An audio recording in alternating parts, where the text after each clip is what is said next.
Where do you stand or sit when you only have one belief? When there's only one belief, where do you stand or sit? When you only follow in one belief, what do you truly exist as? What are you supporting? Is that the truth of belief? When you look around this world, how many beliefs do truly exist? For each individual who reads a good book, they get a different inspiration, a different view of belief. For each person that sits in the pews at a church, they get a different inspiration. They believe something different from the message taught by the preacher.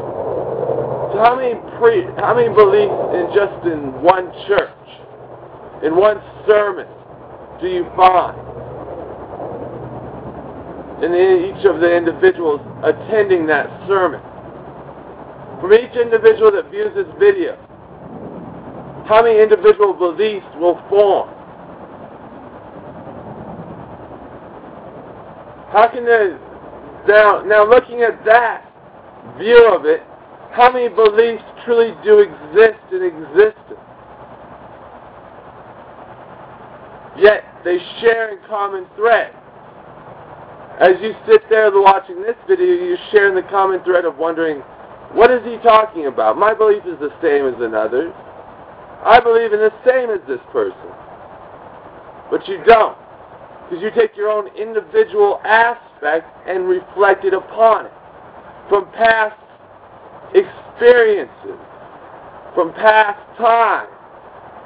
It causes your belief to show a different message every time you hear the same sermon.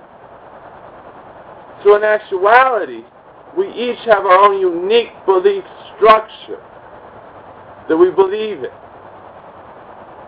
We believe in these major teachers, these teachers who teach us these lessons.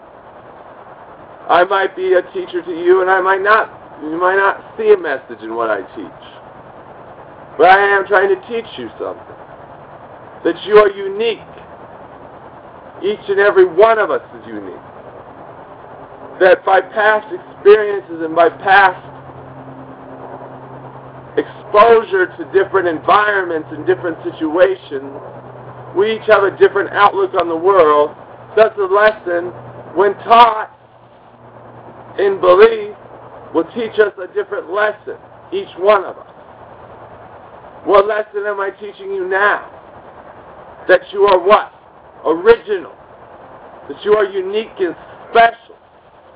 Yet, what is it that you share with other people? Almost exactly the same, but not quite. You share it with them, but you do not exist the same as them.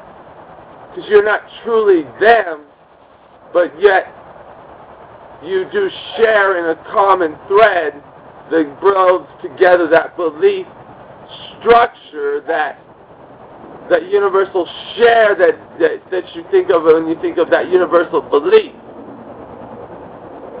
But what lesson is taught is experienced only by the individual.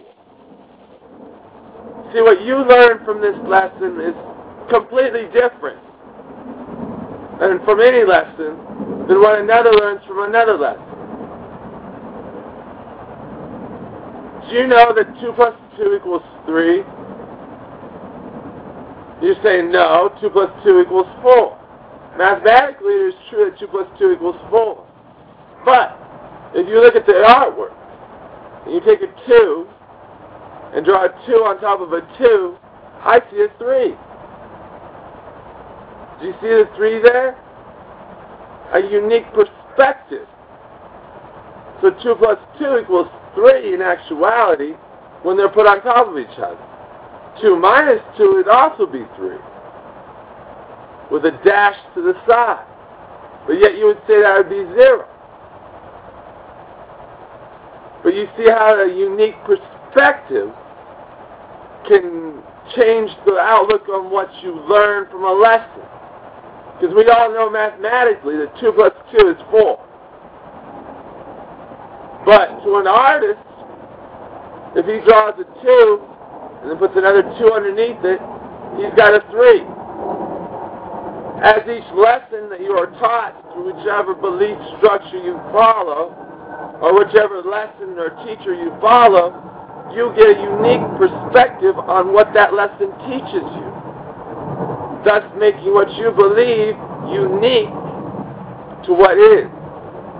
Yet it shares in a common thread that the lesson that the teacher shares with you. What is the lesson here? That we're each unique, yet we share in a common perspective, like 2 plus 2 equaling 4 in math, but a 2 on top of a 2 equaling a funny-looking 3 in art. 2 different perspectives, yet the same lesson. Just as that perspective is different, your unique belief structure is different. And each and every one's unique perspective is different. So even though there's a universal church or a religion or a belief teacher or good book, the lessons we gather from are uniquely our own, creating a share within that teaching that is that teacher that holds that share that he guides together to create the universal image of that teaching. Without that share, what does that lesson teach you? It can teach you that 2 plus 2 equals 3 if you were an artist. But if you're a mathematician, of course it equals 4. So what is the truth is what you perceive it to be. The lesson that you yourself achieve and reach from the lesson taught, which makes each and every one of us unique. Yet we share in that lesson, as others will share in viewing this video, and gather a different meaning from this video. Some might say that I'm trying to alienate everybody and separate everyone apart. But in actuality, what I'm trying to show you is that you're each unique and that we share in that uniqueness, in that originality, and that each lesson that we have been taught only increases that originality. That no true equal can be achieved in lesson or in teaching, because everyone gathers a different meaning from the lesson that is taught. And how can that lesson be warped or turned? By a suggestive whisper in your ear. Or maybe from past experiences you gather a different meaning from the same lesson than another would achieve. So what meaning do you gather from the lessons of the good books that you follow? And how do they differ from that of others that follow the same good book? Same good book even. Something to discuss with them. And when you discuss it, you find that you each have reached an original meaning from that lesson, and another original meaning from the teachers that each and every one of us be by discussing, yet still hold a unique version of that lesson in your beliefs. That we are each original in what we believe and in what we follow. So let that originality shine. Share your beliefs with the world. Those lessons and what you gather from those lessons. Then, when you have shared those lessons, listen to what others have to share. And then we have a great share of a similar lesson, yet me unique perspective. And what do we create there? But knowledge what is gathered between the uniqueness. When you share that lesson with another, you grow in knowledge as they share back with you, as you share together. Because to share is to be both parts. Because you cannot share just with yourself, and you cannot just give, but it must be of communication.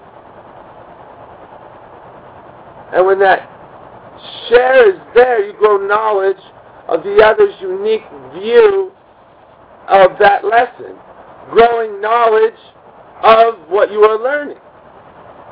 So shine that originality, show that uniqueness, and tell of it, and imagine the knowledge you shall gain as others share with you, and find the true source and the true meaning is that each is unique, and that the lessons teach us what is shared knowledge.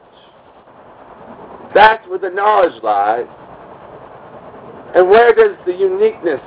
The lesson teaches us a one view that is a knowledge of self, but when we share it, we find a universal knowledge that holds to a truth. So shine your originality and let it be that you are one with others, working with others, and learning with others, and be knowledgeable in what you seek to understand. So be original and share that originality, and imagine the knowledge you share with the world. Thank you for your time. Christopher David Clayton of the United Unified Belief.